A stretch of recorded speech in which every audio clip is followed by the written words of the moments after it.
If you're having suicidal thoughts or feelings or feel like you have no hope, please call 988. There, you can talk to someone who not only cares about your story, but cares about you. Please reach out today. Thomas P. Murphy once said, "Minutes are worth more than money. Spend them wisely." At Minutes Wisely, we take that to heart. Our mission is to decrease veteran suicide by providing life-changing experiences for veterans, first responders, and Gold Star families. We believe that we can make a lasting impact by rekindling a sense of purpose and fostering community through sponsored tickets to sporting events. These experiences are not just about the game, they're about the moments that can change lives. A simple sporting event can boost joy and instill a sense of renewed hope and purpose for those who have served. Join us in making a difference, become a moment maker, and empower a veteran with rediscovered hope. Visit minuteswisely.com for more information and to get involved. Together, we can make every moment count.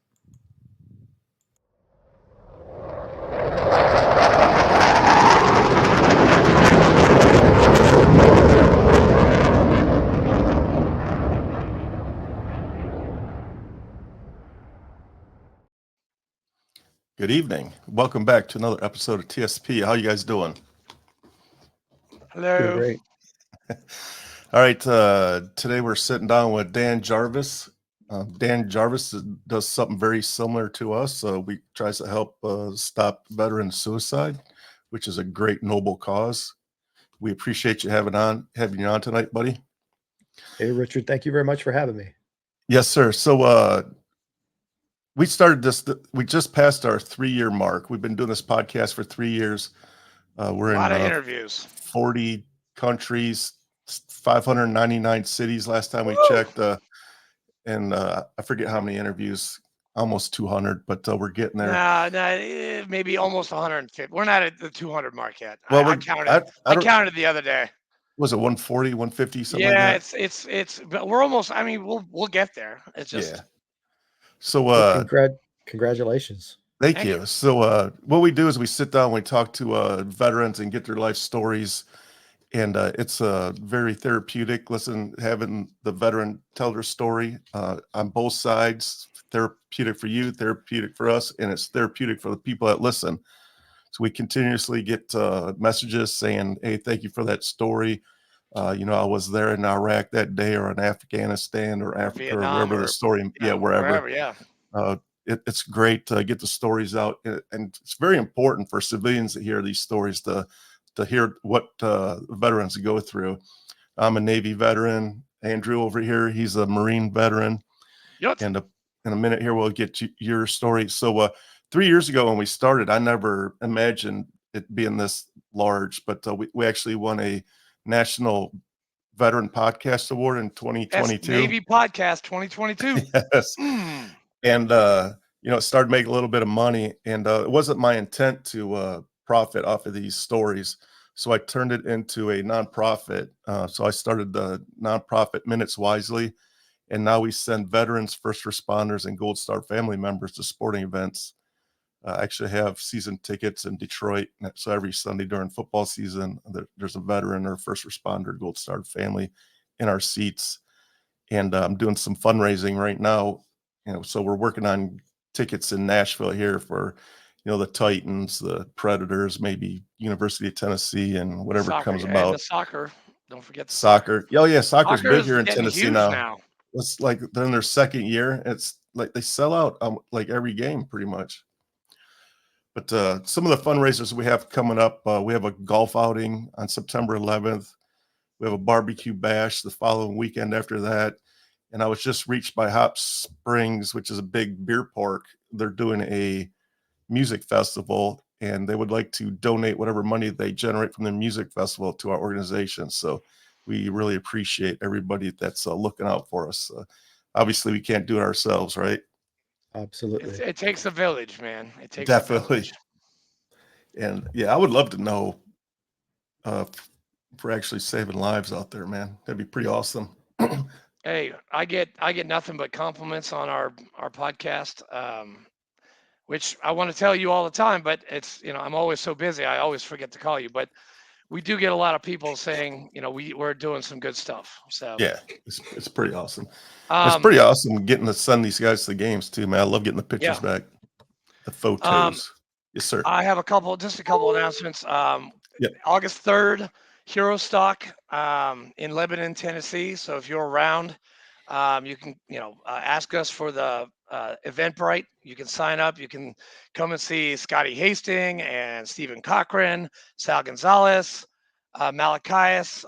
Some of these guys are in our VFW, but they're also, they've been pretty big in the music scene. Sal Gonzalez was a runner-up for America's Got Talent.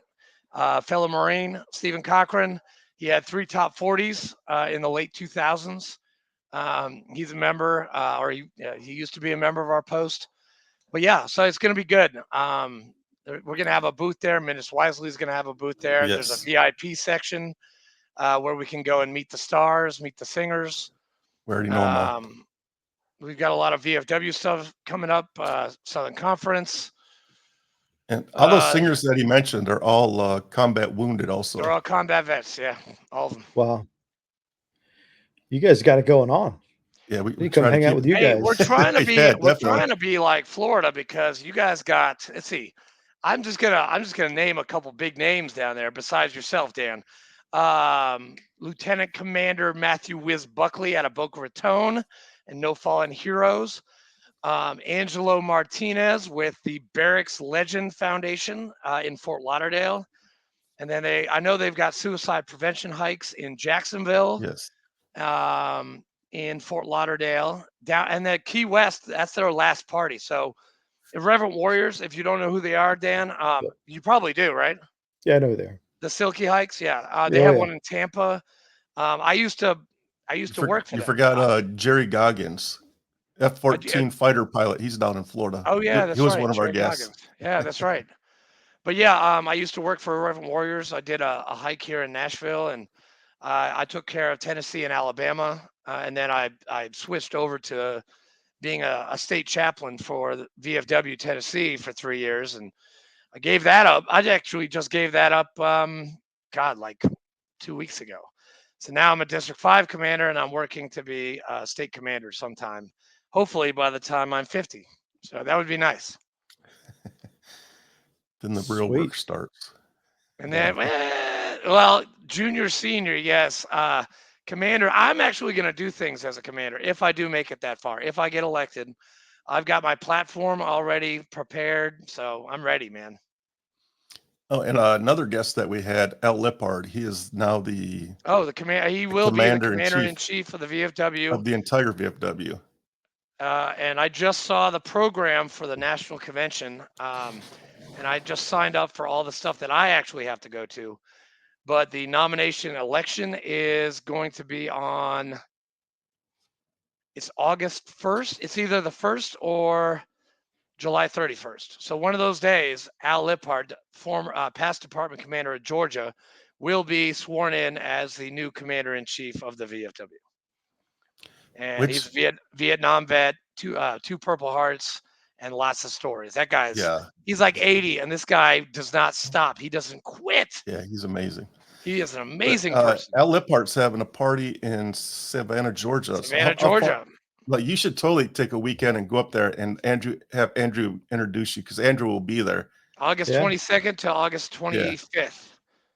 So me and my wife and one of my fellow Marines were staying at our timeshare, 2 blocks from River Street, and you are welcome to come up. It's, let's see, from Winter Haven to Savannah. That's like what, 5 hours? Yeah, it's not too far. I actually have a house in Thompson, Georgia that I'm selling, so not too far. A couple hours. Yeah, I mean, I lived in Savannah for 17 years. So yeah, Thompson, I know where that is. Yeah, that'd be a great way to meet some heavy hitters. And everybody who's everybody in the VFW will be there. Like Carol Whitmore, the senior vice. I don't know who the new junior vice is going to be. I can't remember his name, but Brian Walker, the assistant adjutant general, Dan West, the adjutant general, Mark Gradano, the quartermaster general, like all the big national guys will be there. I promise.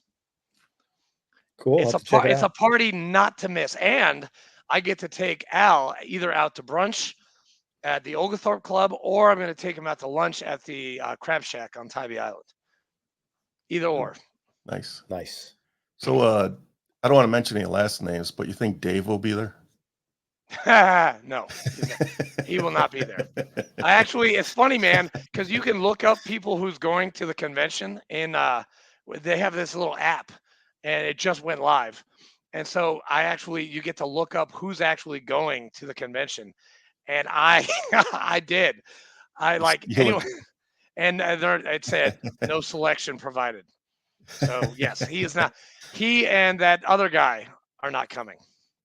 Perfect. And you know who the other guy I'm talking about. I'm not going to mention his name. He's from a southern state, though. Purple Heart recipient. Yeah, that guy. Yeah. Him. We've had a couple doozies. Yeah, doozies, and in our little circle here. And right away when we first met Dave, I knew there was something up with that guy, but apparently his story was completely a lie. Hey, dude, he fooled a lot of people, man. He fooled people for 12 years. Yeah. That's horrible. I mean, never mind. We're not going to get into that. Okay, that's dude. Seriously, we could bash all day, but we're not about bashing. We're about uplifting and hearing stories. Yes. Let's uplift some veterans today. That's right. Definitely. So Dan, 100%. let's uplift some veterans with your story. Yes. Would you Start like from to the beginning? Introduce from yourself, the beginning? sir? Shoot. I mean, I was just an average middle class kid that grew up. My dad was retired Navy, so he was retired as a senior chief. Hoorah! He was in the submarine fleet, so he would do his 3-month med cruises. I remember as a kid, he'd go off and come back, and I'd be like, "Who is this guy?" I don't know who this guy is. I was just a kid. Yeah. I think when I first became aware, I was probably about 4 years old when we lived in Norfolk, Virginia. And I was a middle kid, so I didn't get a lot of attention except for bad attention, right? So I was a child that was in and out of trouble with dad pretty much most of my childhood. I was into football, wrestled in high school. I was very athletic, but very introverted, very shy kid. And I'll never forget, my dad said, "You got 2 choices. I'm not paying for college. You can either join the military or you can start paying rent the day you graduate from high school." And I'm like 17 years old, right? I'm like, I'm not paying rent to live in this house. Are you kidding me? And so I went down and I'm like, I'll show my dad. I went down to an Army recruiter, right? Staff Sergeant Patterson. I remember having a conversation. I took the ASVAB, did all that stuff while I was still in high school. It's kind of funny because back then the Marine station was right next door to the Army recruiting station. And I was kind of talking between both. And we're talking 1987 is when I was talking to the recruiters. And I'm talking to the Marine Corps recruiters, and they're like, "Why do you want to join the Army? They let women go into Army Ranger School and all this other stuff." And I'm like, "Really?" Of course, it was a different era back then. And I remember going next door and talking to the Army recruiter, and I told him what the Marines had just said. And you could hear him yell through the wall, and then the 4 Marines were just busting out laughing. It's hilarious. I was like, "Okay." I said, "Well, since they were not." Sometimes Marines do that. Sometimes. Yeah. Since they didn't tell me the truth, I'm going to join the Army. Right. So being 17, I had to have my parental permission. So one day the recruiter comes to the house. I didn't even tell my parents he was coming. He's like, "Hey, I'll be there tomorrow." And I'm like, "Oh man, how am I going to tell my parents this?" And of course he knocks on the door. My dad opens the door, sees him in his Class B uniform. "Hey, how you doing?" He goes, "Hey, my name is Staff Sergeant Patterson. And I'm a recruiter with the United States Army, and your son wants to join the Army. Come on in." And he was just as nice as could be. And I'm like, this isn't the reception I was hoping for. I was hoping to be pissed because it wasn't the Navy. We sit down and the recruiter's like, "Yeah, I'm going to need both signatures because he's under 18. My dad's like, "Yeah, let me have that." He signs a paper, and my mom is bawling. Like literally her tears are her DNA is on my enlistment contract. And she doesn't want to sign the papers. And my dad, it was just like yesterday. She's like, "I don't want him to join the Army. He could get hurt." My dad, as if he were sitting here yesterday or today, "Shut up, Bonnie, and sign the damn papers." Right. And then 6 weeks later, I was on a bus heading to Fort Benning, Georgia, where I joined the United States Army Infantry. And that was in 1988. went to basic combat training, and AIT is one station unit training for the Army. And I ended up at Fort Campbell, Kentucky with 101st. And that was my first duty assignment. And nothing really eventful. I was a machine gunner. I carried an M60 machine gun, right? And a lot of people don't understand. I miss that. The M60 is so much better than the M240s. It's like beautiful gun. Hey, I don't know. I shot the 240 Golf. Yeah, M60 was much easier. You can maneuver with it. You can do individual movement techniques with it. You can do all kinds of stuff. The gun was a lot lighter than the 240 Golf, but it was a little bit slower than the 240. But it is what it is. And I went through full 2 years. Went to airborne school, went to air assault school. I was a PV2, a private E2, testing for my expert infantry badge back before they gave it out to everybody. And in my platoon, only 2 of us got it. One was me, an E2, and the other one was a staff sergeant, one of the squad leaders. And I think we had 7 out of the company. So that was kind of a big deal for company commanders. I thought that was pretty cool. But the way I went about it is I'm more of a hands-on learner. And you know how you get a bunch of guys together, everybody's going to all the sites, and there's a bunch of jaw jacking, just guys talking. I would always say, hey, to my team leader, hey, I need to use a latrine. And then I'd go off and they wouldn't see me for the rest of the day. And I literally hit every station, and I did every station over and over until it was just kind of like a second nature. And then July 30th, I ETS'd out of the Army in 1990. 3 days later, Saddam invaded Kuwait, right? And didn't even know where Kuwait was on a map, and was recalled during the first Gulf War. Had to go back to Fort Benning, Georgia. It was very short-lived. I think I did 6 weeks total. Benning, getting the training back up, and then 4 weeks in Hawaii. And the war was over, and it was like a Thursday night at 2 a.m. They said, pack your stuff up, let's go. We didn't even know what was going on, and we just went to CIF and dumped everything. They didn't account for anything. They're like, just throw it in the pile. And we just threw stuff in there. They put us on planes that night. We're flying to San Francisco to the Presidio. Next thing you know, we're out processing the Army again, and we're getting tickets back home, which was crazy because I loved Hawaii. I don't know if you've ever been there. I was Schofield Barracks. It was so much fun. And thank God for me, whoever was creating my ID back in 1990 made a mistake on my birth date. And all of a sudden I'm 21 years old in Hawaii when I was not 21. So pretty cool. And then went to college. After that, I kind of got out, went to college. I wanted to go into law enforcement, got a degree in criminology, and then became a deputy sheriff in Central Florida. So I worked for the Polk County Sheriff's Office from Polk County. Yep, Polk County. And back when it was the Wild West, when I was a young deputy, it was like, it was not uncommon to have 5 burglary reports before lunchtime every single day, or auto theft reports. I mean, it was crazy. Crack dealers on the side of the roads, and the street urchins walking around prostituting. And I did very well at that. I worked with the very first proactive crime suppression unit. So we had unmarked cars, and we were problem solving. We got to actually be cops, and which was kind of cool, because prior to that, we felt like armed secretaries. And, I made a decision. I was going to get out of law enforcement. I was going to, go make some money, do what most people do. And then all of a sudden 9/11 happens. And I mean, I can remember where I was on that day that, I heard that the tower was hit. At that time, there was only one tower hit, and then going and watching the second one get hit, and you realize, holy crap, we're at war, right? Something serious has just happened. That, I was young. I mean, when the towers got hit, and I say young, I was probably about 30 years oldish, right? 31.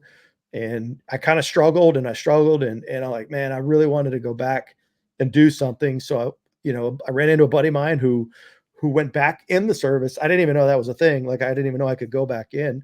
So he started telling me that he went back in, and went and talked to a recruiter. And next thing you know, I'm signing papers to join the Army again. And I had to go all the way back through basic training a second time. And I had to go back to Fort Benning at 34 years old, right? You said that you kind of went through Marine boot at 26. I went through basic training for the Army infantry at 34. Talk about wanting to kill some kids. Holy crap. I got so tired of doing push-ups for stupid stuff. And remember one time I talked to my drill sergeant. Hey, drill sergeant, what can I do with these kids? Because I really want to kill them. He's like, Jarvis, don't touch my privates. I'm like, because I really wanted to hammer these kids, because it's like, it's not that difficult. Do what they tell you to do when they tell you to do it. Be in the right place, right uniform. But I was a little bit more mature and a little bit older. After basic training, I ended up in Schofield Barracks, because that's where I re-enlisted to go back to, because I was there that first time. And I got assigned to a unit called the Wolfhounds, the 27th Infantry Regiment. A lot of history with the unit, a lot of history in Vietnam. They had, I think Vietnam, they had 5 Medal of Honor recipients. It was just a very storied unit. At the time, their regimental commander, was Colonel Louis Millette. He was still alive, and it was a Korean War veteran, and he gave the last command of fixed bayonets in the Army in action, and literally charged a mountain, and one infantry company, that I think there was 3 platoons, charged a battalion-size infantry regiment of Chinese soldiers, and that's where he was awarded his Medal of Honor. So it was just a lot of history. You don't see leadership like that anymore. Most of the leaders and the commanders are in the back, and there are some that are good. I'm not saying commanders are bad. They're just different. Next thing you know, we're on orders to go to Iraq. So we went to Iraq. August of 2006 is when we got aboard our airplanes, and we flew into Kuwait. And I remember my platoon sergeant, I'm just a young E5 at this time. My platoon sergeant is trying to prepare us for what we're going to feel like, because he had been there already. And I think when we got boots on the ground and got on the tarmac in Kuwait, it was, I want to say, about 140 degrees out, with probably a 10-mile-an-hour wind. And I never forget, I'm like, holy cow. I said, if I lived here, I'd be a suicide bomber too. Let's just get it over with. Right. And then next thing you know, we do 2 weeks in Kuwait, and then we cross over into Iraq, not realizing, what we were going to be experiencing. It was kind of the Wild West back then, 2006, 2007. I agree. It was a wild. I was in Ramadi in 06, and it was the Wild West. It was insane. The no level ROEs, man, none. Dude, hey, on a military age male with a shovel on the side of the road is positive ID, right? Yep. That was the ROE, right? There was no warning shots. It's like, because back then they had suicide bombers and vehicle-borne IEDs, and bicycle-borne IEDs. Yeah. I've never seen that before. And there was an IED on a guy on a bicycle, and I've never that was crazy. Well, when we got there, we relieved the 101st Airborne. I think it was 327 Infantry. Okay. And we're doing the right seat ride. We're doing the change out. So all of our leadership is with their whole platoon, and they're telling stories of what their experience was. And they shared a story back in when they first got there. They had this woman that was holding something and came running towards the vehicle. And of course, they're trying to get her to stop. She wouldn't stop. And then the gunner opened up and smoked her. And then when they went to check the body, she actually had a baby, an infant. And so you can imagine how that would have affected the gunner, who, it's just a baby. It's not really an enemy combatant.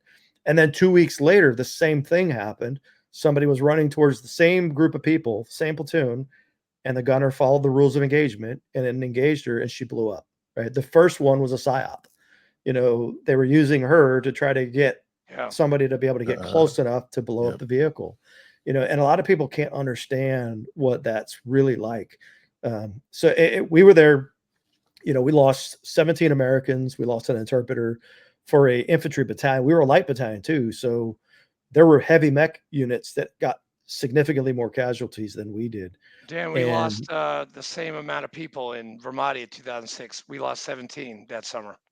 Yeah, it was crazy. And and every once in a while, I remember one time we were at a battle position, and it was a unfinished house that was one of the Saddam loyalists at the end of Route Trans Am, which was like a blocking position back to our FOB. So it came from Hawija, which is where we were. Yep. We had this position set up, and then we could block anybody going back towards the base. And we got intel that there was going to be a vehicle-borne IED. They said it was going to be a garbage truck. That's all they had. And I'll never forget, I'm sitting in our Crow vehicle, which is a 50 cal mounted, and then you got the joystick on the inside and the screen. So I'm out there with one of my soldiers. Yeah.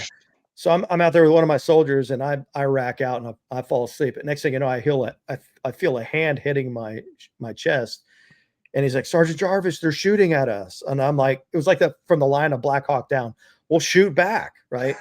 And next thing I know, I realize there's rounds coming in, there's RPGs coming in, there's mortar rounds dropping, and I'm literally watching mortar fire coming in, walking in closer and closer to my vehicle, and you're like, holy crap, right? And I'm trying to raise the guys inside. They're having a heyday. They're engaging out all their firing positions, and one of our 240 gunner, Muro, he called out a dump truck that was coming in to the back of the compound, and they had to go through the S curves, and he was being shot at. I mean, rounds are hitting his sandbags. He doesn't come off this vehicle, and they were able to stop it. Come to find out, once the Kiowa warriors got there, they started engaging with rockets and machine gun fire. I think all in all, we killed about 15 guys that day. And the dump truck had 1,500 pounds of homemade explosives in the back of the truck. It had about 400 pounds of propane, and it was full of gravel. So it would have been one hell of a Claymore mine. Yeah. And that was, luckily in the engagement with that vehicle, the wires between the front and the back of the truck were severed. So they couldn't detonate it. There was 3 guys in the vehicle. And of course they all, You schwacked all of them. they were all done. And it was such a massive amount of ordnance that the EOD guys had to do controlled dets on 3 separate demolitions. They couldn't do it all at once. And watching the Kiowas were flying overhead when they did the controlled det, and they recorded it. And I got this really wild video of the first controlled det, and literally it was a massive explosion, and then you could just see the shock waves in the dirt go out for like about a half of a mile, and imagine had that thing detonated where it had stopped, it would have been a catastrophic kill on the whole platoon. That whole building would have come down. Everybody would have been done, and that was a Saturday. It's a normal day for us. We had a lot of activity, a lot of action, a lot of IEDs, a lot of small arms fire engagement. And I'll tell you what, when the range goes 2-way, you grow up very, very quickly. Even the younger soldiers, they'll become the most hardcore men. And we did the 15-month tour, so we didn't have a normal 12 or a 9-month rotation. We got extended. Like, we literally were expecting 10th Mountain to come relieve us with about 3 weeks left. We were expecting their main body to be boots on the ground. And that's when Yahoo News broke that all troops in Iraq were being extended. And man, I'll tell you what, you want to talk about a gut punch, because it was already such an intense deployment. And now we're going to be there for 3 more months. And the sad part is we had guys that were stop lost, who we lost during that 3-month window. I mean, very close to going home and getting out of the Army, didn't survive it, and then we come home and we're back stateside, and the number of DUIs, the domestic violence issues, the alcohol related events, it was like everybody kind of unraveled. And they know, I mean, obviously, it's post-traumatic stress, the nervous system, kicks in constantly, right? And guys are getting into trouble, making really stupid decisions. We had guys on end of tour leave, playing around with guns. We had one sergeant playing around with a gun while he was drunk, shot and killed himself, not intentional. One of the guys, sergeants from my platoon, literally overdosed on cocaine, the day he got back to Hawaii. Went out. He was one of our guys that was stop lost, and it was hard I mean, these are guys you go to war with and just watch everybody kind of unravel. Didn't have much, time after that, before everybody starts coming down on orders, stop movements lifted, stop losses lifted. And I re-enlisted to stay there because the unit was going to go back to Iraq, and I wanted to go back with a unit. It was an amazing unit. Everything about that unit was like professional and not typical, right? We would tell our guys, hey, look, you can't judge the Army based on your experience here, because you're going to have different experiences in other duty stations. How true that was. And I was on end of tour leave, And my platoon sergeant calls me up and goes, "Hey, you might want to check your AKO." I'm like, "Why? What's up?" He goes, "You just came down on orders." I'm like, "Orders?" I said, "I re-enlisted to go back to Iraq. What are you talking about?" He said, "You're on orders for either recruiter or drill." I couldn't tell which. I'm like, "Son of a bitch," right? And I got DA selected to be a drill sergeant for the United States Army. So ended up, after I had a surgery on my left knee. Then I went to, drill sergeant school, went to Fort Knox. So Fort Knox was where they had armor school. So they had cab scouts, they had tankers, but we also had basic combat training. And infantry guys for the Army got tasked with way more drill sergeant assignments than anybody else, as a result of the Jessica Lynch convoy. I don't know if you're familiar with that. Yep. So they end up finding out is that when that unit got hit, they didn't have the skills necessary to fight the enemy.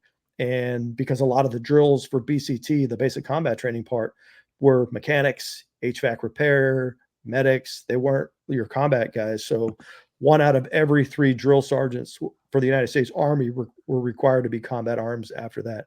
So we had, at least 1 infantry drill in every platoon. And it was just the way it was. I mean, I can't say that I'm disappointed I did that job. I'm glad I did it. I would not want to do it again because you literally have no life, working 16, 18, sometimes 20 hours a day. And we're living for CQ, right? Because we're living for that day off after pulling 24-hour duty. But it went by fast. It was a blur. The reality is it made me a way better non-commissioned officer because you get very mastered in the skill level 1, skill level 2 skill sets. So when you do actually go into combat, your guys just really kind of get dialed in. And remember coming off the trail, and I went to Fort Wainwright, Alaska. And Fort Wainwright, Alaska was a striker brigade at the time. It's now back to being I think it's an airborne unit now. And I had never done strikers. I was always a light guy, right? So the strikers are like the big 8-wheeled personnel carrier vehicles. Yeah. It's a great vehicle. It's an amazing platform.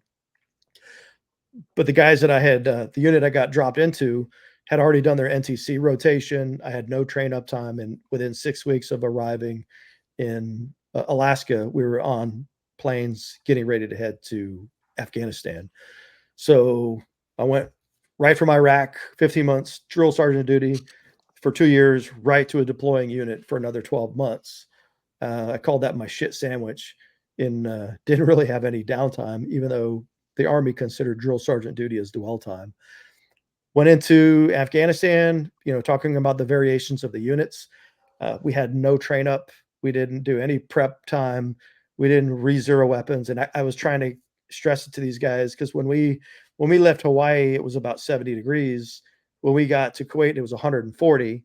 Well, you have to re-zero weapons because every 10 degrees, your minute angle shifts, right?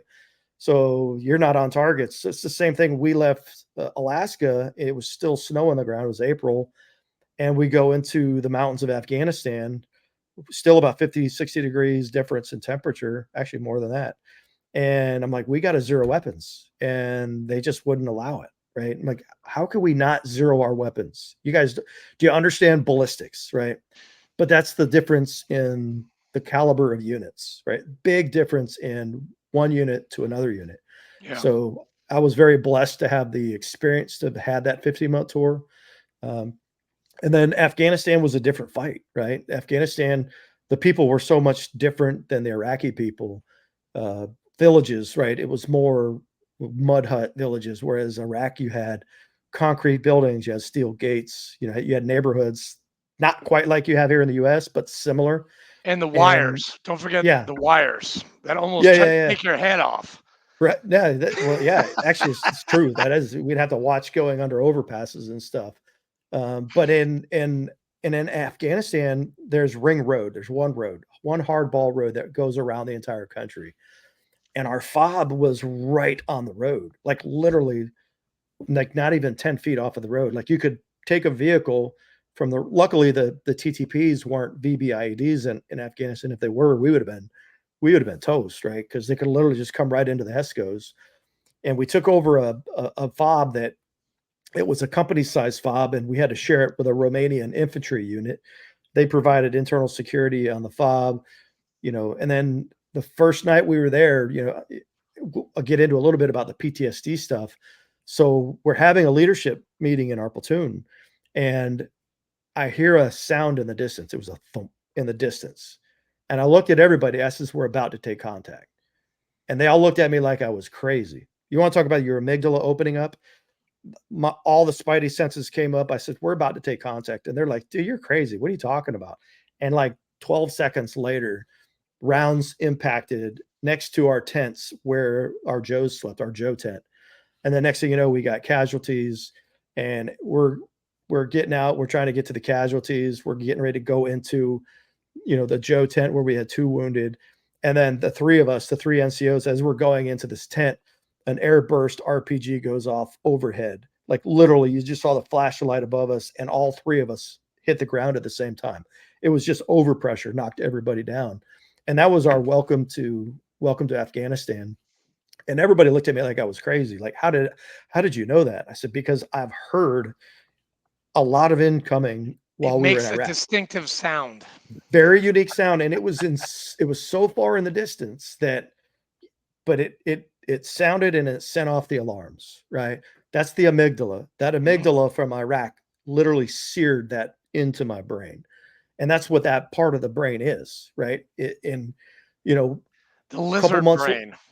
What's that? Lizard brain. Yeah. Reptilian brain, right? Yep. You go into reptilian brain. It's just exactly. It's just survival, right? Your brain wants to live and wants to survive. Sorry, they talk about that at when I was doing shooting up the road.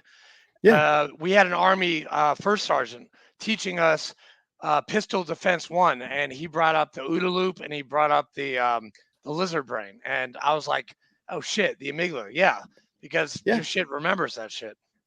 Yeah. So from a PTSD perspective, like veterans that come home from war and they have trauma, whatever. So what ends up happening is a critical event occurs, something massive happens, and there's a lot of emotion that's activated. Your nervous system dumps cortisol, dumps adrenaline, dumps emotions into your system, and then it glues that emotion to the sound, the smell, the images, right? That's what PTSD is. Yep. It's literally like the brain remembering all of that stuff because the amygdala is the red alert. When I heard that thump in the distance, that was my red alert. Hey, we're about to take contact. We need to get to safety. And then sure enough, we took contact. And then at that point, the kids learned pretty quickly what that sound, that was the first time we took indirect fire. And it was actually an 82 millimeter recoilless rifle that they were shooting in an indirect fire mode. Whoa. These guys were really, really good. And then after that, it was pretty consistent to have, a lot of the indirect coming in, right? We didn't have a whole lot of direct fire engagements in Afghanistan because they didn't want to fight us head to head, right? So we ended up having a forward operating base, or actually it was a combat outpost that we would go to. We would man it for about a week, and we'd come back, and we're constantly getting rounds coming in from there, right? So a lot of the 82s or every once in a while we'd get into a tick with small arms fire, but we were stuck inside that compound, right? And then it was late July of 2011. We were patrolling up a mountain, and we were going to do a 4-day operation because we were getting rockets fired at the other side of the mountain that was coming into close to where. So we're going to try to get something set up where we could catch the guys.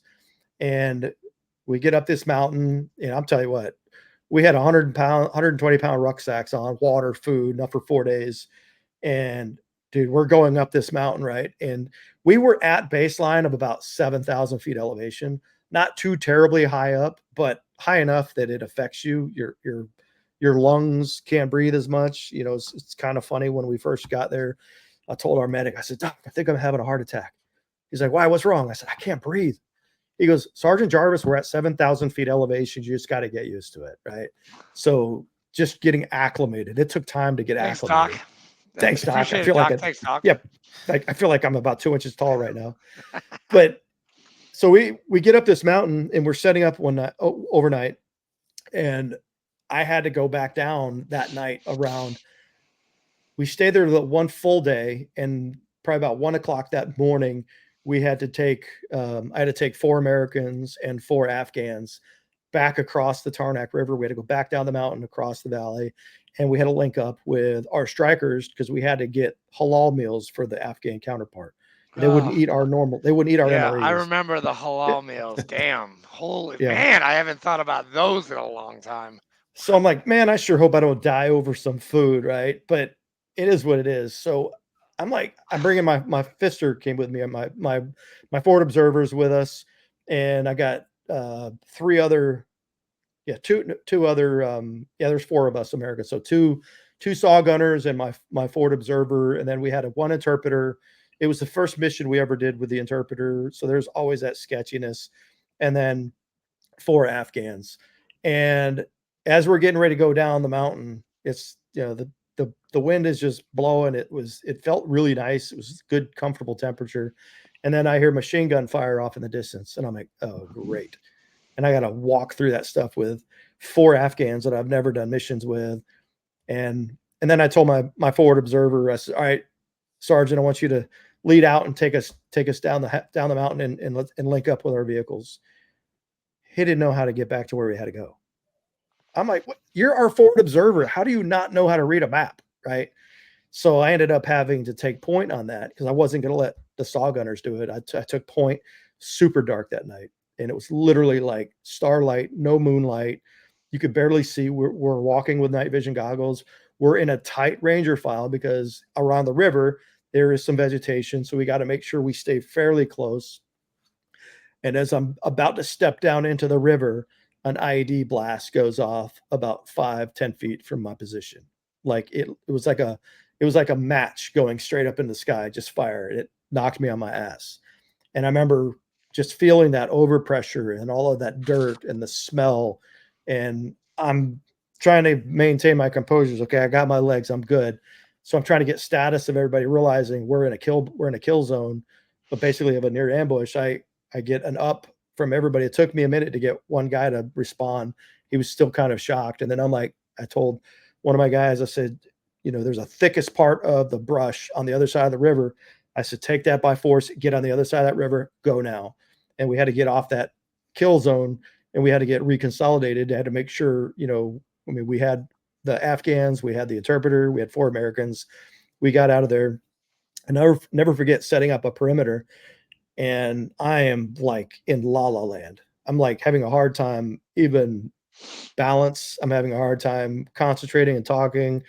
And I'm like, okay, this is just crazy. So I was trying to link back up with the vehicle. So I'm trying to read my Garmin at this point. Okay, I can at least follow my Garmin. I couldn't even read the Garmin. And I got to the point where I'm like, all right, we got to do a security halt. I'm trying to call the radio. I can hear them calling down the mountain because I heard it. Right. And I'm trying to get them not to come up. My radio antenna broke when I hit the ground. It snapped the antenna off. So I could listen, but I couldn't transmit. And so I tell my forward observer, my sergeant, I said, hey, call up there, tell them to stand fast. We'll link up with the vehicles and we'll figure it out. He couldn't get up there because he brought a short whip radio antenna. And I'm like, I'm ready to kill this dude. Like literally pull his tonsils out and just beat him with them. Right. And I'm like, how do you do that? So I won't mention his name because I'm not going to beat him up for it now. But it's just the way the war unfolds. And we set in the perimeter, and then we had our IR strobes, and then the guys came down. They brought an element down.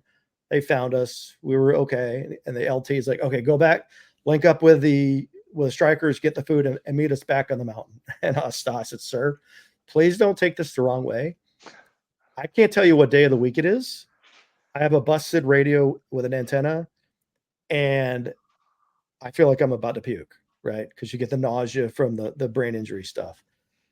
So the medic looked at everybody, and the medic is like, hey, LT, their mission's done. We need to get them out of here. We need to medevac them. And so they tried to call up a medevac. We couldn't get aircraft, so we had a CASEVAC with our strikers. And I remember walking back. They were leading us back to the strikers, and I'm walking up a hill, and I realize I'm drifting to the right. And next thing you know, I'm falling over, right? I couldn't keep my balance, right? The equilibrium was so off from the blast injury. And when I finally got back to the strikers, I'm talking to my lieutenant, and he's like, Sergeant Jarvis, what the hell are you saying? Right? So I couldn't even get the words out. So we were pretty much done at that point. And I was down for a week after that. And then back at it a week later, doing patrols, not sleeping. I had no sleep. Every time I would like close my eyes, and this is the other part of PTS, a lot of people don't realize, every time I'd close my eyes, I'd hear an explosion, right? The first 3 times that happened, I'm putting my body armor on. And then I realized, shoot, nobody else is responding. What's going on? Right. That's when you realize, hey, there's something else going on. So I just wouldn't sleep. Because as soon as I heard that boom in my brain, my heart rate's doing 160 beats a minute. You're sweating, you're having that amygdala activation. You're not resting, you're not sleeping. And, got closer to the end of my deployment, and got a Red Cross notice. And that's when my mom passed away. We literally had 3 weeks left in country. And, Sorry. that was it was a big kick in the groin. It was a big wake up call too. And I was going to stay, right? And luckily my first sergeant was pretty hard headed and stubborn guy. And he's like, Sergeant Jarvis, we don't need you. You're going home. Right. So literally the next day, had to get on all my stuff had to go. My guys had to like police up all my stuff and ship all my stuff home. I just had my weapon and my gear, and started that journey home. And I never forget, and waiting on the fob to get into Kuwait, to go back into Kuwait, talking with my dad. Right, my mom was still alive at this point. She had a massive heart attack, and I remember telling my dad, I said, look, we had the conversation. He was emotional. I never heard my dad be emotional. He was always that senior chief that had no emotion. Yep. And after that, I had to go run on I ran on a treadmill for about 2 hours. I was trying to get all that energy out of me. And then after getting off the treadmill, I just went back and called him again. And I said, Dad, look, you've been with Mom for, over 40 years. I trust whatever decision you make, but don't let me be the reason she suffers. And that was it. And when I got home back in the States, I went to the hospital because I didn't really have communication, didn't have a cell phone or anything. Went to the hospital, and I feel so bad for the guy that was working the desk. And I said, hey, my mom, I'm just getting back from Afghanistan. My mom's here. Can you tell me what room she's in? And he just had this look of dread on his face. And I said, it's okay. I said, it's all right. And she had already passed at that point. And went to her funeral. Life changed drastically at that point. It really sent me into a tailspin, because then you're always questioning, well, shoot, had I gone back in the military, would she have been so stressed all the time? Would she have had, would she have taken better care of herself? Was she just trying to deal with it? And when I'm back in Alaska, and meanwhile, I'm not sleeping for 9 months, right? So I go back to Alaska, go to the Class 6 store, get a case of beer, and I slept for the first time. And I'm like, oh, I can do this. Right. And that became a norm. You probably hear a lot of vets, that same thing is that self-medication, because alcohol is a central nervous system depressant, right? It quiets the nervous system. And when your PTS is full on anxiety, it's the worst form of anxiety. So your nervous system's active, the alcohol brings you back down. And then, that was my normal. And it was about 11 months later, I had lost one of my soldiers 3 weeks after my IED blast, and I felt really responsible for his death. I'm the lead striker truck commander. This is in August. I think it was August 19th, 2011, 9:36 in the morning. I could tell you exactly to the second that we lost Doug. And my job and the lead striker was to find the IEDs, stop, bring the EOD guys up, exploit it, secure the route, and continue. And that IED blast on the MGS, which is the main gun system, the 105 howitzer on the Striker, and we lost him that morning. And you want to talk about feeling like crap? That was me for the longest time. And poor Doug's mom was Doug was her only child, right? And she lost him literally a week before he was supposed to go home on his mid-tour leave. So my year after getting back was, every day was horrendous. Like I'd see her post something on social media and it was like a dagger to the heart. And it was March 2nd, 2013. I was at the point where I'm like, I can't self-refer. If I do that, I'm going to be that guy, right? I'm going to get moved back into the barracks. They're going to take my guns away. My men aren't going to respect me. My commanders aren't going to respect me. And then I thought, well, do I do EAP? They're like, nah, can't do that either because the commander will find out. Suicide became the option. right? I literally had an AR-15 locked and loaded in the corner of my apartment, my basement apartment in Fairbanks, and I looked at that rifle. I'm like, you know what? 1 second, it's over. I wasn't married, had no kids at the time. I'm like, we'll just fix it right here. And thank God I heard the kids in the apartment above me running across my ceiling, their floor. And it literally, I'm like, dude, that is the worst idea ever. Last thing I want to do is hurt a kid, because a high power rifle round will go right through that floor. So I was like, all right, I'm going to forget it. I'll do another way, another day. Right. So the next morning I get a phone call from Ryan, who was one of my soldiers. He's like, hey, Sergeant Jarvis, did you hear about Corey last night? Well, you guys all know that when that question is asked, there's two things. They're in jail or they're dead. And I'm like, nobody, what happened? He said, Corey shot and killed himself last night. So Corey was in the platoon I had just come out of. I got moved up to staff because all my line time was done. And he was in the platoon I came out of. And I just remember burying my head in my hand. I'm like, nobody saw that coming. Nobody had a clue that he was struggling except for maybe his closest friends. And then I realized, well, shoot, nobody's got an idea of what I'm dealing with. And I thank Corey to this day. He saved my life. Unfortunately, it's when he took his own. And I've had 2 surgeries after that. I got caught in that 2014 drawdown after my second shoulder surgery. It was a flip of the coin, and they said, we need your splot for a healthy person. And I got medically retired. And then I went back into law enforcement. I'm like, well, look, I got to do something. So I traded one uniform and back to the other. And a weird thing happened. I felt normal again, right? The nightmares slowed down. The nightmares stopped. And I know now it's because first responders operate in fight or flight every single day. So that's normal. That's why we want to go back to war, because we don't feel like a fish out of water, right? So I was doing that job for another couple of years. I got married after military service.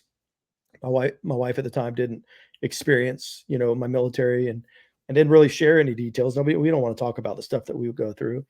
And then got to the point where I'm like, I got spinal stenosis. The duty belt is literally killing me, physically pain, sciatic pain, 24 hours a day for the last 6 months. I wore that uniform, and we talked about it. And I said, okay, I'm vested in Florida retirement. Let me put in my papers, and we'll figure something out. And then as soon as I did that, probably about 2 weeks after that, everything came back with a vengeance. That idle mind is the devil's playground. It's why we have such a problem with our vets as they retire, or even first responders as they retire, because now there's nothing but time for those thoughts to activate. As those thoughts activate, it activates those emotions, and then you get stuck in the OODA loop, right? That OODA loop happens, and you're over and over and over in the emotions, and then physically you're feeling like crap. And my ex, we're divorced now. She asked me to tell me what my military experience was like, and I'm like, all right. And I told her, and she just had this look of desperation on her face, and I'm like, what? That's not normal. That's my normal. That's a normal for about 1 million of us, right? And she's like, well, I'm going to need you to go get some help, right? And so I went to the VA. At that point, I didn't have a badge or a security clearance to worry about. I go to the VA, and they're like, here, go fill this prescription, right? Take some meds. That's the first check block. And then they have you do something called exposure therapy. I don't know if you guys have been through exposure therapy. I It have. sucks. Yep. It sucks royally. Yes, it And does. I'm like, I'm 2 sessions into exposure therapy, and it's opening everything up, like literally like wide. It's like taking a tourniquet off, because you tell a story from beginning to end. So I had to tell the story of when we lost Doug, from the moment we left the wire to the moment we got back in the wire, for that whole session. And we would just keep repeating it, and you're just activating the emotions. And on my 3rd appointment, the day before the appointment, the VA called and said, we need to, the doctor's got a prior engagement he can't miss. We need to reschedule. I was like, okay, well, when's his availability next? Well, he doesn't have anything open for 4 weeks. And I'm like, holy crap. So I scheduled it 4 weeks out, and I go back 1, maybe 2 more times. And then they called again before my 4th or 5th appointment. And they're like, he's going to have to reschedule because he's got a conference he's got to go to. Okay, when's the next time I can get in? He goes, well, he doesn't have availability for 8 weeks. I'm like, I said, well, I'll tell you what, let me check my calendar. I'll see when I have availability, and I'll call and schedule. And that was it. I was done with the VA at that point, right? Because exposure it's 12 weeks of repetitive over and over exposure. And that's just for one event, right? And like most of us, we got a lot more than one event that's bothering us. And I'll give you guys one guess on how many times the VA called to ask how I'm doing. 0. They've never called to check on, where is this guy? How's he doing? And it's just the way it is. And I realized at that moment, I'm fairly educated. I got a master's degree, got law enforcement experience. I'm NCO in the Army, retired out as an E7. If I'm falling through the cracks, how many other people are falling through the cracks? And then you start digging into we know there's a suicide problem, but I don't think anybody knew how big the problem was until the VA published their first study, which showed 22 a day, which is hence the number 22 that's relevant today. Of course, they keep changing the numbers. Yep. It doesn't really matter. 17 and a half a day, 22 a day. Right. They're both 44. failures. Yeah, they're both failures. Yeah. And, so my ex-wife actually brought a gentleman, and she was a senior administrator at the sheriff's office. And she brought in a retired Green Beret Lieutenant Colonel. His name was Scott Mann. He'd be a good guest for you guys. Scott Mann was very active in developing the counterinsurgency plans for Afghanistan. He's Operation Pineapple Express. He's done a lot. So Scott was. That's it. Yeah. I was like, wait a minute, I've heard that name somewhere. Oh yeah, he's testified before Congress. He's been on the news. Yeah. But he did the play Elegy of a Green, last out Elegy of a Green Beret.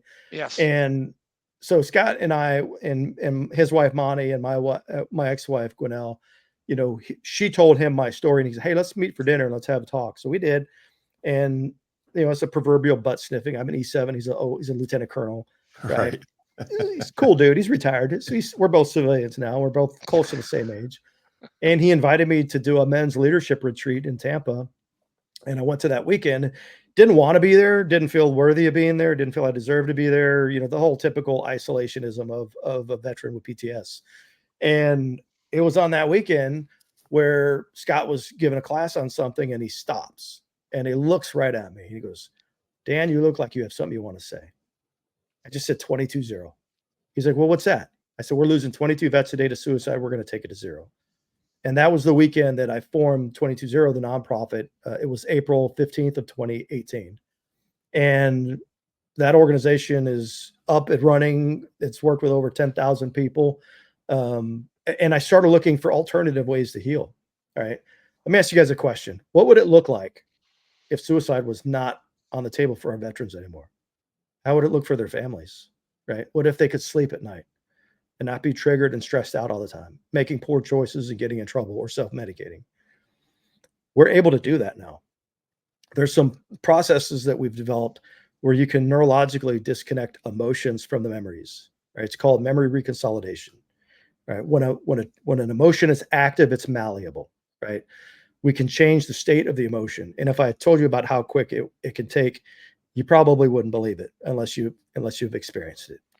So when an emotion's active, I believe it. When an emotion is active, it's malleable. You can change the state that's attached to that emotion. You're not going to touch the memory. Memory's not going to change. You're not going to remember less or think differently, but you can change the feelings that are attached to it. You can shut the amygdala off by using visual dissociation, right? So if you got pen and paper, write this down, right? Well, you need a picture before the event when you're safe. Create an image in your mind before the event happens and you're safe. Then associate into a traumatic memory, activating your nervous system, right? And then disassociate from it, separate it so you're looking at it from third person perspective, right? And then turn that picture black and white. And then reframe that event, right? We're going to use very specific language patterns. What would you teach yourself in that moment? The learning of which would allow you to let the emotions go quickly, easily, effortlessly. That's presuppositional language. So your unconscious brain is waiting for instructions. You get the instructions and then you reassociate and rewind back to the first picture. And then you come back through with the learnings. The amygdala will let it go at that point. When you rewind it, it's reversing the order on the amygdala. So you literally can shut down the amygdala.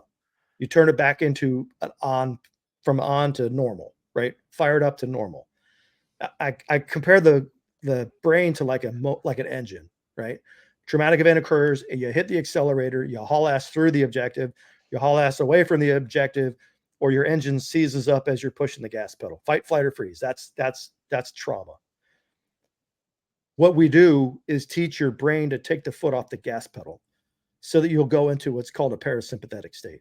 On average, you can diffuse a traumatic trigger between 4 and 6 minutes. So 4 to 6 minutes for one event, you can diffuse the emotions where they no longer feel it. So we're way past awareness on the suicide problem. We're into solutions. We've had men and women go through the protocols who are actively suicidal, who are no longer suicidal. We've had veterans go on to have children that were ready to kill themselves. You won't even see the impact of that. That's a generational impact.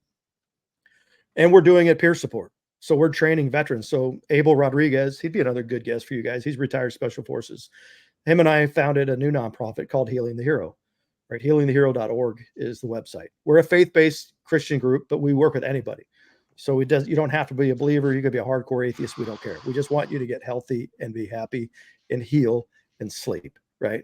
And we take you through this work that allows the brain to reprocess and allows you to sleep, because you got to get into REM sleep. REM sleep is the magic. Most of the medications that they give us are REM sleep blockers, right? They're designed to keep you out of REM sleep. Well, that's the fox guarding the hen house, right? So what we're able to do, I'd say on average, if we work with a veteran, like anybody that's listening, there's zero cost for you, for your spouse, for your children, right? There's zero cost. If you're a Gold Star family, zero cost. If you lost somebody to suicide, zero cost, right? And then you get assigned a peer coach. The peer coach will work with you. It's roughly 2 to 3 sessions. Occasionally they have to go a 4th session, but the bulk of the trauma will lift on the first one. All right, because that's all we do is we go after trauma on the first session. But then we also go after anger, resentment, rage, frustration, rejection, abandonment. You got to get all the negatives. And Dan, it's like, this is awesome. I'm sorry. Go ahead. It's like you got a rucksack with a bunch of heavy crap in it. Our emotions are heavy, and each rock weighs like 10 pounds. Anger, 10 pounds. Rage, maybe 25 pounds. Abandonment, maybe 15 pounds. And all we do is we pull those rocks out of that ruck. And before you know it, it's like dropping your ruck on the top of the mountain. You feel such relief. It allows you to feel good emotions again. Those of us that can't feel good emotions because we're numbing it out, all of a sudden you're feeling this euphoric sensation and you're like, holy cow, is this real? So anybody that's out there listening, please reach out. HealingTheHero.org, zero cost. Hell yeah. Dude, you That's sound amazing. like, dude, seriously, like while you're talking, like I went through the same stuff that you were just talking about. They have a program like what you're doing in Hillsborough, Ohio. Save a Warrior. He's one of our interviewees. He's Army Lieutenant, FBI, Secret Service. He's doing Save a Warrior up in Ohio, and they do exactly what you're just talking about. And I went through that program 4 years ago. I am now sleeping 8 hours a night. I don't take any meds. Like I take over the counter, like aspirin or something like that if I'm hurt. But I swear, you and Jake, you guys are talking about the same exact stuff. It's awesome. And guys, listen to these guys. They know exactly. Dan, you know exactly what you're talking about.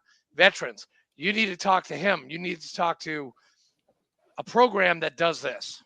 This is amazing. I've experienced it too. Yeah. From a neuroscience perspective, what you're doing is something called neuroplasticity. The brain has the ability to heal itself. Right? Neuroplasticity, you're basically rewiring your brain, right? And we've all got the capacity to do that, right? We do. The VA, they have done research in alternative methods comparing to exposure therapy, clinical trials that were funded at $700,000 a piece and not publish. Why are they not publishing? Because it's not showing the narrative that they want. The VA wants exposure therapy. They're doubling down. They're protecting their careers. And if all they did was realize they're looking at it from the wrong lens. Every human being has the ability to heal, right? I met a gentleman this morning. I ran him through the process. Maybe took about 5-6 minutes, disconnected his earliest childhood memory. And then he texted me this evening before I came on the podcast. And he's like, I actually laid down to just take a little nap. And 4 hours later, in a whole bunch of vivid dreams, I'm feeling really different right now. Right. Because that reconsolidation hits. It'll put you back to that pre-traumatized state. And it doesn't matter if it's civilian trauma, combat trauma, Yeah. church trauma. Doesn't matter where it came from. MST, yeah, Yeah, whatever, yeah. Sexual assault. We've worked with Mhm. survivors of human trafficking. I mean, first responders that were on the pile at 9/11 in DC and in New York City. It's funny. One of our board members, Johnny Walker, was in our His name is first. Johnny Walker. Johnny, yeah, I know, right? Really? Exactly. Seriously? Exactly. Johnny Walker. Right. Nice. That's a So great Johnny name. Walker was a Marine and he was on the pile. He went into New York City and his wife, now his girlfriend at the time, was in a building 2 buildings away from the towers. Right. He's talking to her on the phone and he's like, he hears her screaming as he's seeing the top of the building come down and he's trying to yell at her to get on the ground and the building collapses and the cell phone towers on the building kill the phones. Right. Dude, he goes, if I would have swam across the harbor to get there. Right. Johnny's funny because in the movie or in the film, he talks about pork barbecues were triggers for him because he said it smelled like burning human. Right. So every time he would smell a barbecue, it would bring back 9/11. So think about that. He lives up in New Jersey and people are having barbecues on the weekend. That's the trigger that would activate his amygdala. Right. And when we did the work, it was funny. When we did the work with him, it was so hilarious. He was, dude, after you fixed my PTSD, I think I ate more pork than the whole state of Alabama.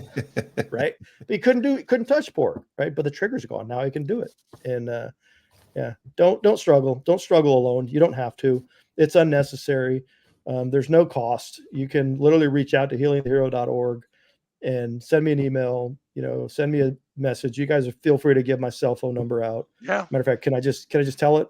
Yeah, absolutely. Yeah. My cell phone number is 863-221-6304. Actually, Call Dan, me, text me. I want to talk about this at my next district meeting, which is next Tuesday. My Well- first district commander meeting as a district commander. I want to talk about this. So the American Legion Post 28 in Grand Haven, Michigan just did the very first of its kind. I went up there and we trained 5 of their team members to do what we do. Because I could teach people to do what I do. It's a 10-line script, right?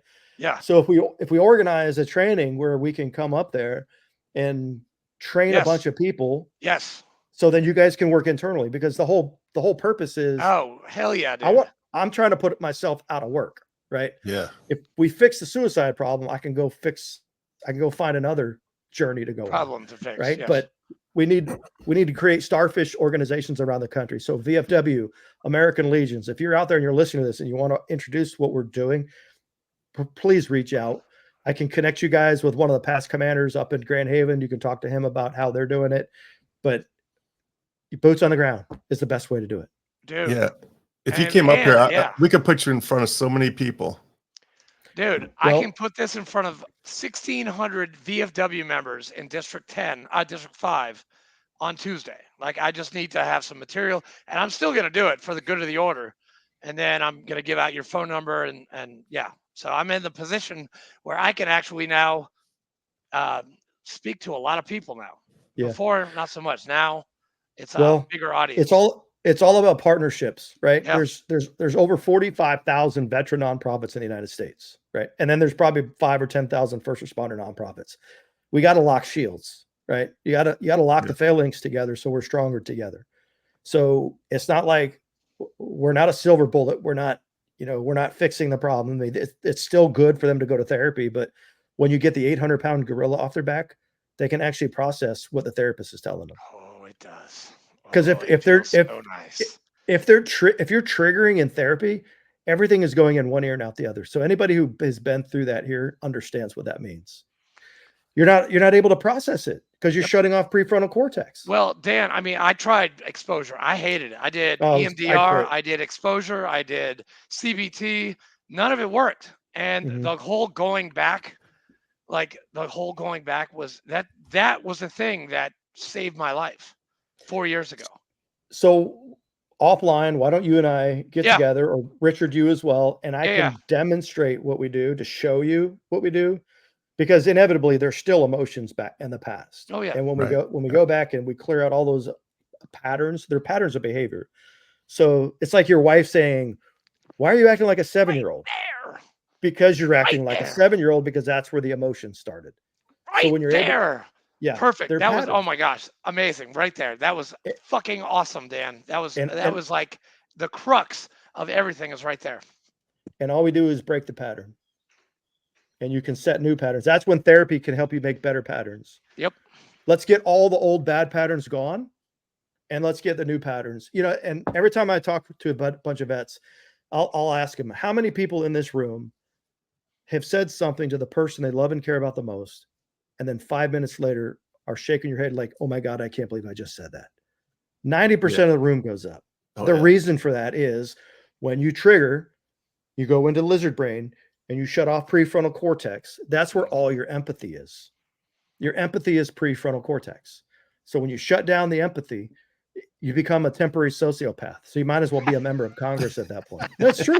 You're a 90-second congressman at that point. You don't give a crap about That's a great anybody. analogy. I love that, man. That's awesome. So Never heard that before, but that I'm taking that. I'm going to use steal that. it. That is awesome. Right Plagiarize the hell out of it. Take it. It's yours. I give it to you. Damn. Thank you, Dan. Dude, seriously, you are. I mean, this. It just and people what they got to do is they have to change, and that change and wanting to get better, that is usually the hardest part for any of us, especially us combat vets, to do. We don't want to change. We don't want to ask for help. We don't think we need it, but we do.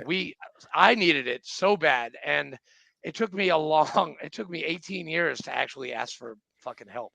I would have never asked for help. I would have never asked if my wife hadn't asked me to go.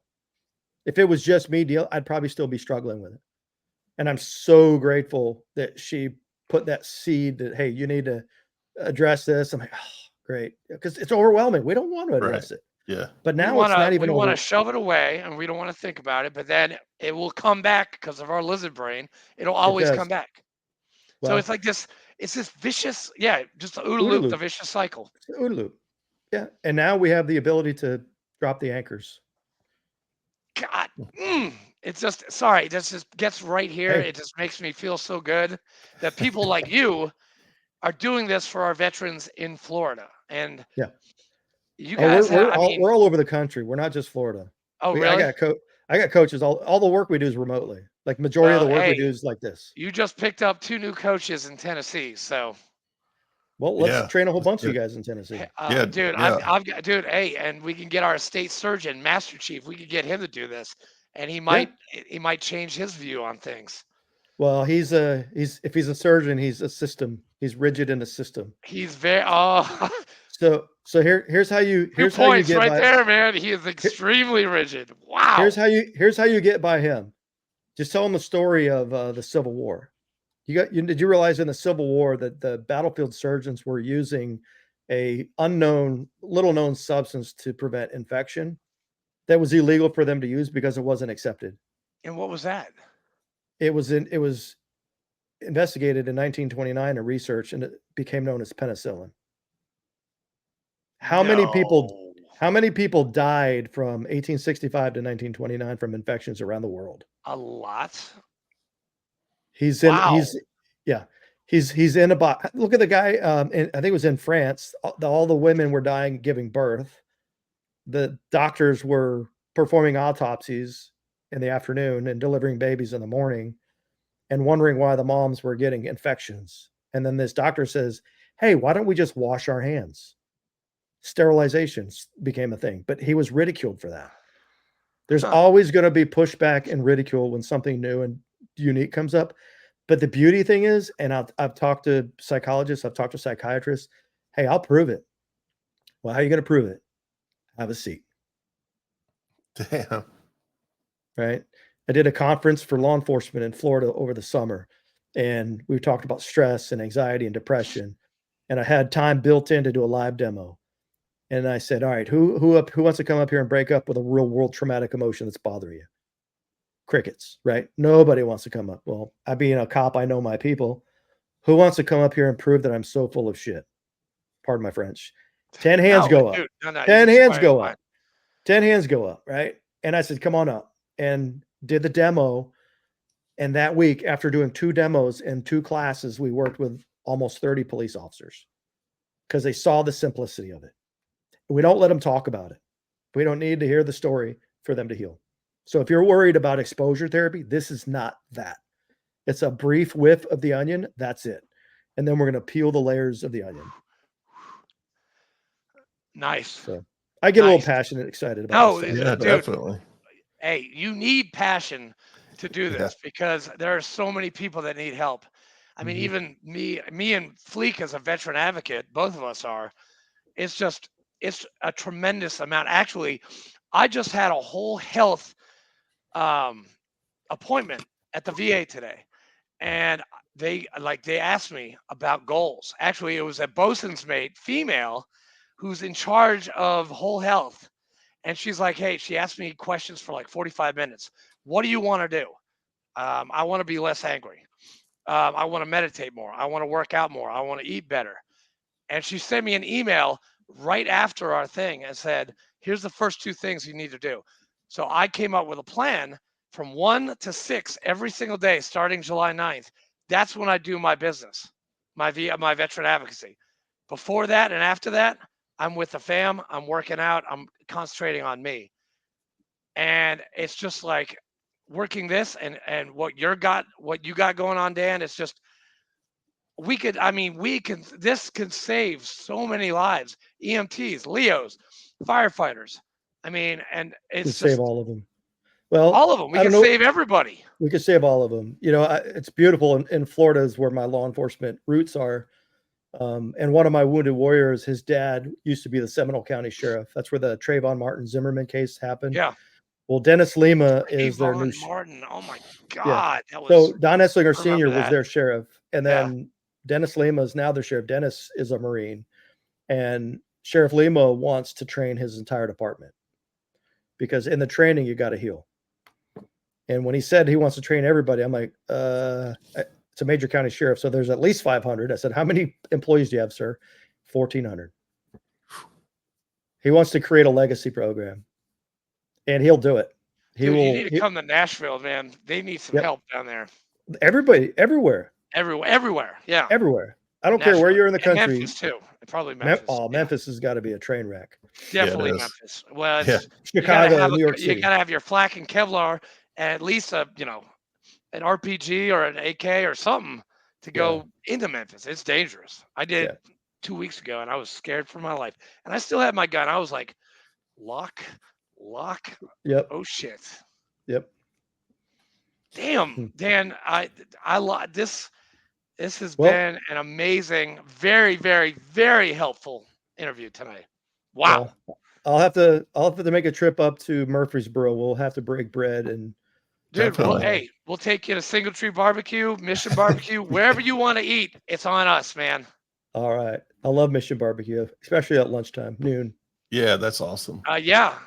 I've eaten there 2 weeks in a row now. They love I have a spare bedroom for you also. So do I. Well, I got a service dog maze, but then I stay in hotels typically. I've got 2 dogs. He's got Briggs, who's crazy, and I do. Hates me. I don't put that on people. I'll usually stay in a hotel if I go. Well, we'll cover your costs, like DoubleTree Hotel or Embassy Suites. You got it. All right. Well, let's go. Maybe what I'll do is I'll bring Abel. Abel and I come up. Why don't you guys set up a find 20 vets with PTSD, and the 2 of us will come up there and 100%.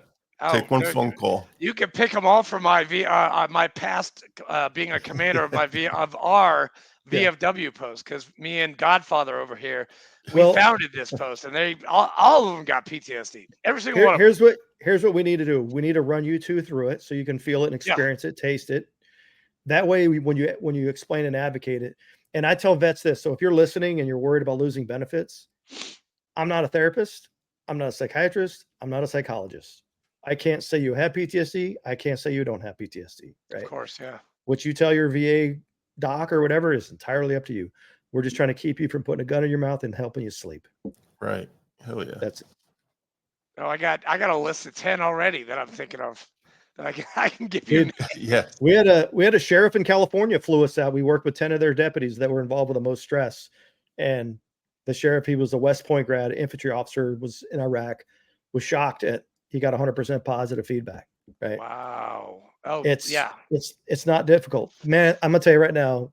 Don't take this the wrong way. This stuff's so easy. We got Marines doing it. Yes. That is like the third, at least Marines can do it comment that I've heard today. Not from this Yeah. podcast.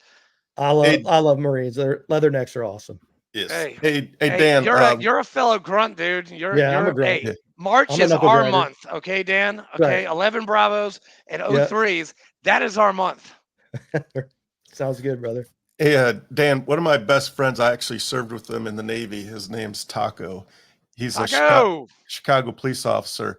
His dad's a retired Chicago police officer. His son is a Chicago police officer. Everybody in his whole family is Chicago police officers. His son was in a car, and some shitbag walked up and blew his partner's brains out while he was in the car, a female. And I would love to get you in front of his family. Yeah, for sure. Absolutely. That just happened like 3 or 4 years ago. Well, Chicago has a massive suicide problem with their police officers. Same thing with New York City. New York City's got a massive issue with it. But yeah, I mean, we don't even track that data. Like they say on average in the United States, we lose a police officer every other day. Right. And that doesn't even track retirees or people that just quit. Probably is higher than the veteran space because it's a career for those guys. It's 30 years of shit. Pardon my French. Yeah. No, dude, this is open forum. Yeah. You can swear I've fuck, shit, ass. Yeah, You say all that. It's the drill sergeant in me. I try not to, but I fluently used to speak this. So how long? Wait, how many cycles as a drill instructor did you have? So 2 years. We did depends upon how bipolar the Army was. It was either a 9 or a 10-week cycle. Man, that's a good question. Probably 9 or 10 cycles total in that 2 years. Damn. So but as when you're a drill, a sergeant, we call them drill instructors. Yep. So when you become a drill sergeant, you actually have to go through boot camp again, right? Just like us. So you have they have drill sergeants that run the drill sergeant school, and you have to do. It's ridiculous, but our guys, they go to like our drill instructors. They have to go through 13 weeks of hell, just like we did when we were boot campers or FNGs. Well, no, it's the same way in the Army, except for our basic training is a lot different than your boot.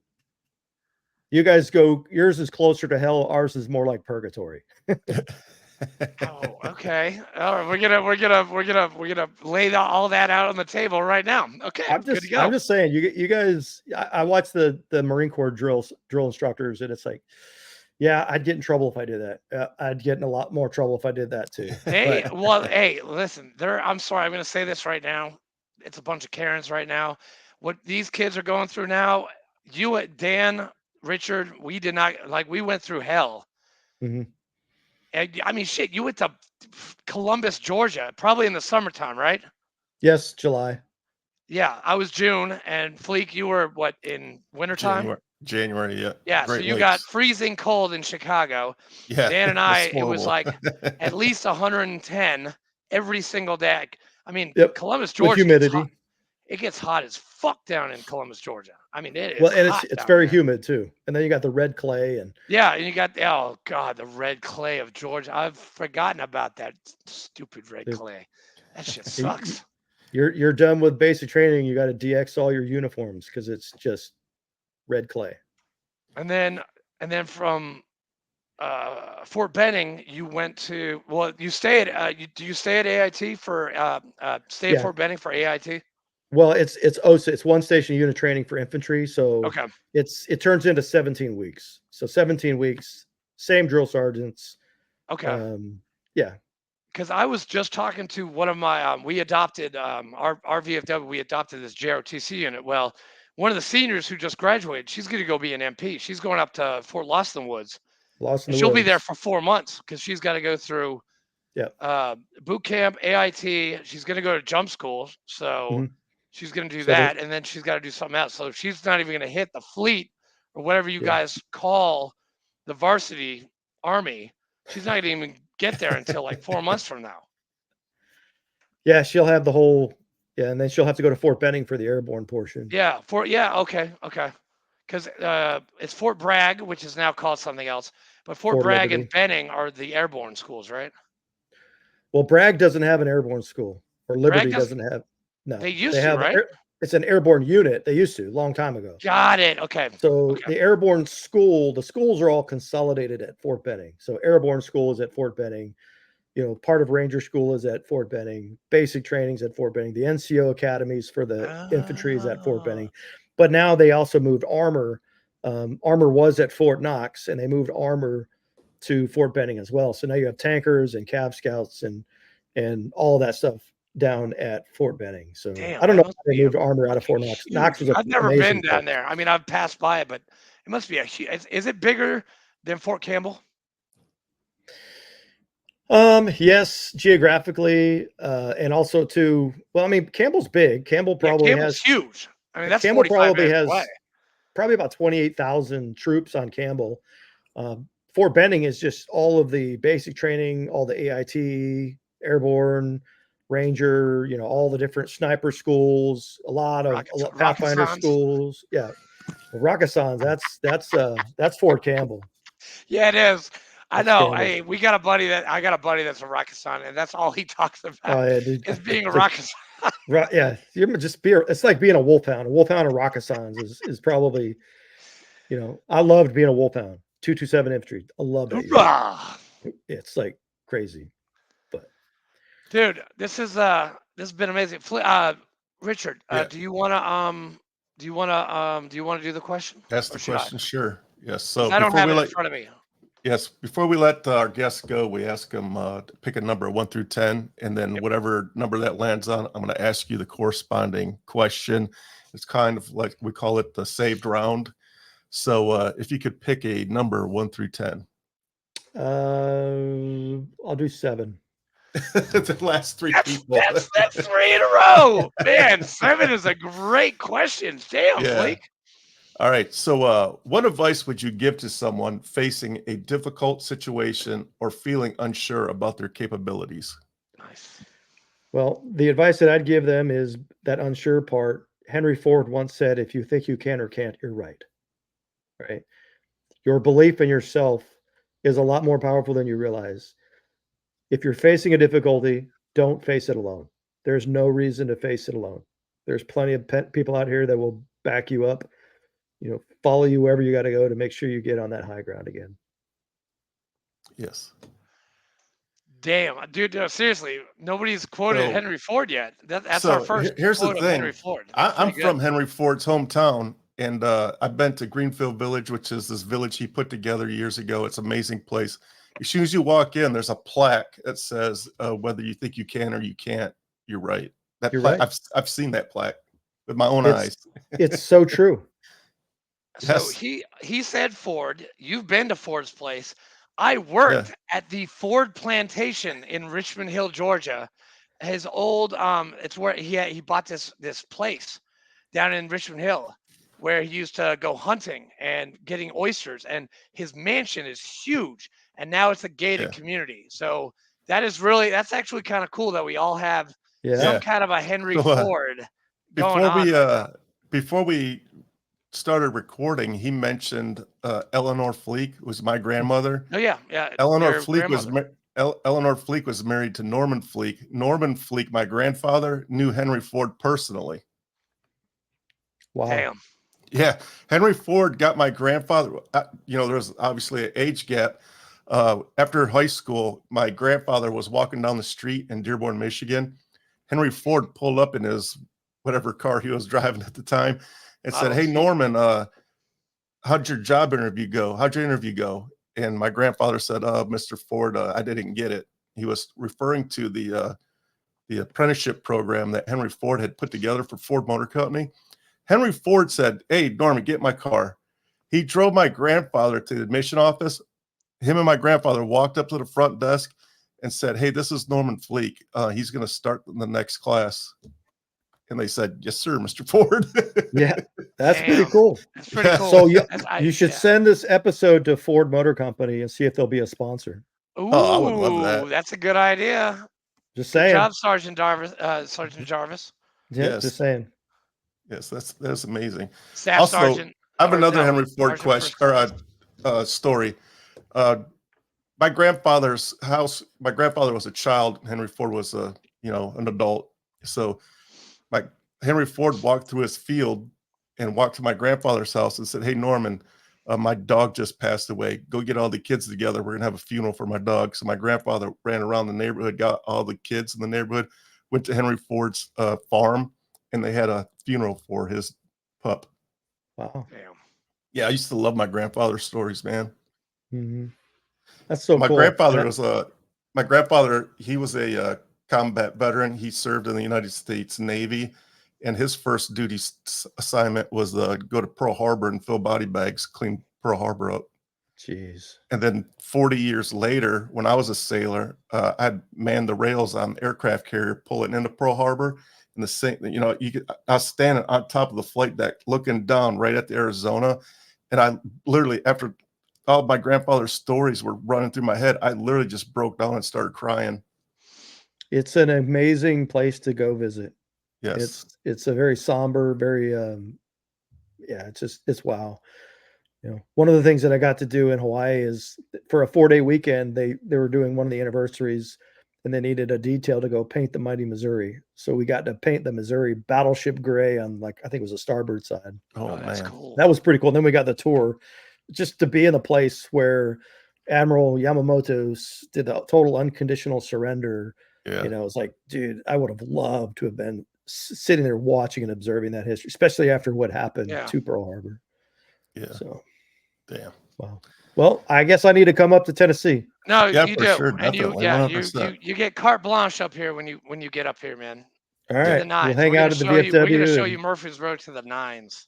All let's right. do it. Let's do it. And thanks, guys. You I'm going rock. to shut it down. I'm going to hit end record. Can you stick around? I just want to make sure your recording is 100% We'll be before we reaching let out it to go. you very, very soon, Yeah. Dan. All right. Sounds good. I just want to thank everybody for tuning in.